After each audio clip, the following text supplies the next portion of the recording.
how to get passport pages in Rise of Kingdoms. So there's apparently two ways you can do this, which is a bundle, specifically the New World bundle, which offers a good value for the cost, although you may have to spend actual currency for this, and it has to be available. So take a look at the shop and see if the New World bundle is available and see if it fits you. If not, you will be able to find passport pages in your alliance. So go ahead into your alliance and go to the shop, and you will be able to buy it over here in the individual alliance shop. If there isn't any, you can go ahead and request to your higher ups to restock the passport page itself. And of course, if they have enough, they should be able to do it for you, and if they have a good reason to do so. So just go ahead and talk to your members or the higher ups of your alliance.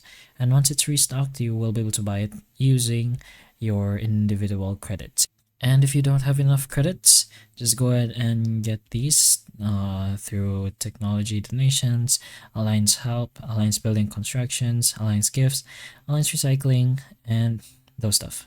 So that's pretty much how you get passport pages in Rise of Kingdoms. So hopefully the information of this video can help you, and if it can, please like and subscribe for more videos like this, and that's all.